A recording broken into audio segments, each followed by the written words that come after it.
मजबूर है, तीसरे विकल्प की तलाश कर रही है। भारतीय संपूर्ण क्रांतिकारी पार्टी अपने समान विचारधारा वाले दलों के साथ मध्य प्रदेश, छत्तीसगढ़, राजस्थान का चुनाव मजबूती के साथ लड़ने जा रही है। और भारतीय संपूर्ण क्रांतिकारी पार्टी के राष्ट्रीय अध्यक्ष ने कहा, हमारी पार्टी के संस्थापक स्वर्गीय डॉक्टर ओम प्रकाश सिंह के आदर्शों पर चलने वाली पार्टी डॉक्टर ओम प्रकाश सिंह ने लोकनायक जयप्रकाश के साथ मिलकर संपूर्ण क्रांति का नारा दिया था, जिसके आधार पर जनता पार्टी का जन्म हुआ और उसी से बिखरकर अन्य बहुत सारे दलों का जन्म हुआ, जिससे भारतीय जनता पार्टी भी है। लेकिन आज उनके आदर्श और मूल्यों को पूरी तरह भुला दिया गया है।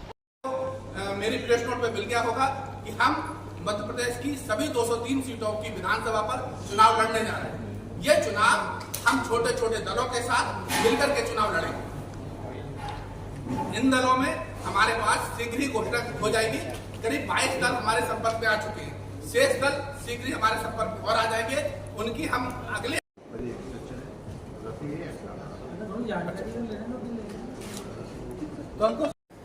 और देवी अहिल्या की नगरी एक ऐसी नगरी है कि इसने यहाँ जो भी व्यक्ति आया उसका उसने सम्मान किया और उसको यहाँ देवी माता ने जो है उसे अपना बना दिया। आज बहुत ही ऐतिहासिक, अब तो 6 बार का आपको खिताब मिल गया स्वच्छता अभियान का। पूरे देश में नंबर 1 स्वच्छता मिला मीडिया इंदौर में। इंदौर को तो मिला है स्वच्छता अभियान का। माता अहिल्याबाई की नगरी है, हृदय प्रदेश है, देश का हृदय प्रदेश का हृदय जनपद है इंदौर। और यहाँ पर अखिल भारतीय संपूर्ण क्रांतिकारी पार्टी के राष्ट्रीय अध्यक्ष जोगेंद्र सिंह भदौरिया, यहाँ के प्रदेश अध्यक्ष आर.सी. यादव जी, अंकुश गुप्ता यहाँ का जिलाध्यक्ष, महिला मोर्चा की अध्यक्षा माननीय मैडम जी और महात्मा जी। मेरा ये कहना है कि भारतीय संपूर्ण क्रांतिकारी पार्टी राजस्थान, मध्य प्रदेश ये चुनाव है, झारखंड में इस तरह से यहाँ ये चुनाव सभी दलों पर के साथ मिलके, मतलब जो एक तो इंडिया का गठबंधन है, एक एनडीए गठबंधन है, इसके अलावा जो तीसरा गठबंधन होगा उसके माध्यम से मिलके यहाँ चुनाव लड़ा जाएगा सभी विधानसभा सीटों पर। मुद्दा होगा, भारत की बात की जाती है, इंडिया की बात की जाती है। उसके मामले में कह दूं, हमारी पार्टी की सोच है भारत महान था, भारत महान है, भारत महान रहेगा। एक हमारा ये स्लोगन है।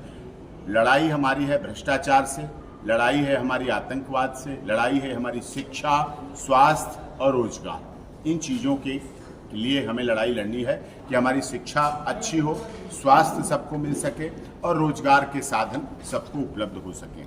देश में जो धर्म के नाम पर राजनीति हो रही है, जाति, क्षेत्र, भाषा, संप्रदाय के नाम पर राजनीति हो रही, वो नहीं होना चाहिए। हमारा देश सबको लेके साथ चलता है। यहाँ हिंदू, मुस्लिम, सिख, ईसाई, जैन, पारसी सभी मिलकर रहते हैं और सभी को लेके हम लोग चल रहे हैं। और आगे भी इसी तरह के चुनाव के मुद्दे, क्षेत्रीय मुद्दे भी होंगे, राष्ट्रीय मुद्दे भी होंगे। उन सब मुद्दों को लेकर भारतीय संपूर्ण क्रांतिकारी पार्टी आदरणीय जोगेंद्र सिंह भदौरिया जिसके राष्ट्रीय अध्यक्ष हैं और पूरी कार्यकारिणी के माध्यम से यहाँ मध्य प्रदेश में भी चुनाव लड़ेंगे, राजस्थान में भी चुनाव लड़ेंगे, अन्य राज्यों में जहाँ जहाँ चुनाव, छत्तीसगढ़ में भी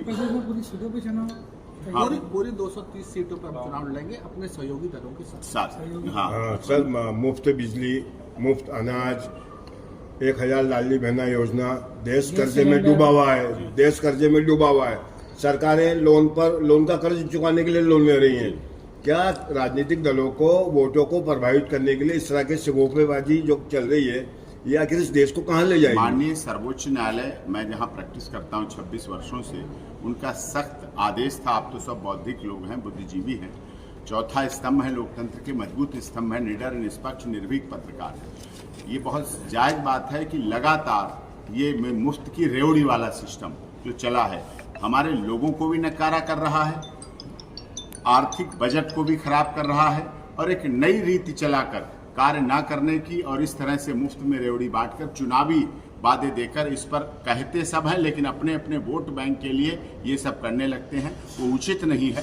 सम्मान होना चाहिए, शिक्षा मिलनी चाहिए, स्वास्थ्य होना चाहिए, रोजगार मिलना चाहिए, लेकिन उस तरीके से हो, मुफ्त की रेवड़ी ना हो, किसी का हक मारकर, कहीं कर्जा लेकर, लोन लेकर और देश के प्रदेश के लोगों को कर्जदार बनाया जाए, वो उचित नहीं है, वो गलत है। सीमा इधर के मामले को भी आप देख रहे हैं सर। मैं उस इश्यू पे बहुत गहराई में नहीं जाना चाहता। मैं औपचारिक रूप से बात करना चाह रहा हूँ कि क्या कोई देश का आदमी, यदि मैं अजीज खान और मैं यदि पाकिस्तान चला गया और वहाँ की मैंने नागरिकता ले ली, तो क्या मैं गुनाहगार हूँ क्या? नहीं।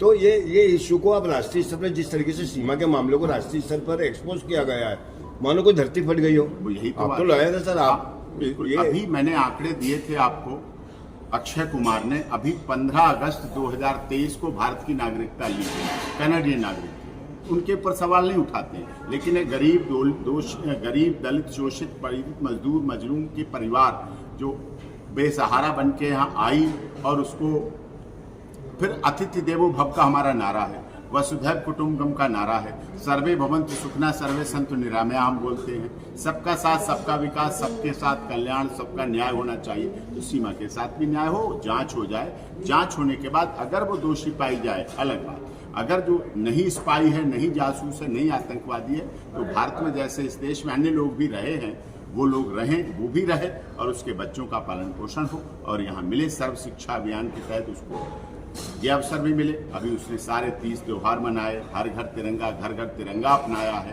तो इसके माध्यम से उसको भी स्वीकार किया जाए और देश में माना जाए। कई गंभीर मामलों पर सुप्रीम कोर्ट का हस्तक्षेप लगातार बढ़ता जा रहा है। अब सबकी निगाहें सुप्रीम कोर्ट पर टिकी हैं। कोई भी इशू होता है, जैसे नरेंद्र मोदी जी नहीं मानते, हिटलर रहता है, लोग कहते हैं सुप्रीम कोर्ट के पास चलेगा, तो ये अनावश्यक सुप्रीम कोर्ट पर दबाव नहीं हो रहा है, एक्सेस नहीं, दबाव तो नहीं, लेकिन फिर भी सुप्रीम कोर्ट ज्वलंत है, जीवंत है, जागृत है, गूंगा बहरा नहीं है। हमारा देश गुवाहाटी से चौपाटी, कन्याकुमारी से कश्मीर तक बसा हुआ है। लोग विश्वास करते हैं आने के लिए वहां कोई, लेकिन सरकारों को ध्यान रखना चाहिए, केंद्र सरकार को भी इस पर ध्यान देना चाहिए कि अनावश्यक ऐसे विषय ना हो जो सुप्रीम कोर्ट के पास जाना पड़े। उससे काम भी प्रभावित होता है, और जो लिटिगेंट हैं उनको डिले होती है इन्हीं मामलों में। जैसे अभी पिछले दिनों 12-14 दिन सेम सेक्स मैरिज को लेके कितने दिन चलता रहा मामला, जबकि उसकी कोई महत्वता नहीं थी, उसकी कोई जरूरत नहीं थी, लेकिन फिर भी चलाया गया, कई मामले हुए, लेकिन राहत में मिली। किसान आंदोलन में सरकार ने कानून बना दिए थे, हमने किसान की तरफ से केस लड़ा और किसानों को जीत दिलाई। 3 दिन लगातार बहस हुई और उन कानूनों पर स्टे लगा, और बाद में मोदी जी ने उनको रिपील भी कर लिया, वापस भी ले लिया। तो इस तरह से सुप्रीम कोर्ट ज्वलंत है, जीवंत है, जागृत है, गूंगी नहीं है, बहरी नहीं है। देखे, जहां जरूरत हो वहां समझे, वहां करे, उसमें कोई आपत्ति। नरेंद्र मोदी को सत्ता से बेदखल करने के लिए 28-30 दलों का एक इंडिया बना है। क्या 2024 की संभावना देखते हैं आप, एक बतौर वकील या लॉयर या एक आम आदमी निगाह में आप क्या देखते हैं, सिनेरियो क्या 2024? देखिए, विपक्ष मजबूत होना चाहिए। सभी कहते हैं विपक्ष मजबूत होगा तो सत्ता पर अंकुश बना रहेगा, सत्ता को निरंकुश नहीं हो पाएगी, इसलिए विपक्ष मजबूत होना चाहिए। और ये जनता भगवान है, लोकतंत्र, जनता की सरकार जनता के लिए और जनता के द्वारा चुनी जाती है, तो लोकतंत्र में ये होना चाहिए। लेकिन फिर भी विपक्ष जितना अधिक मजबूत रहेगा, उतना ही संविधान जीवंत रहेगा, उतना ही लोकतंत्र जिंदा रहेगा, और उतना ही देश की भलाई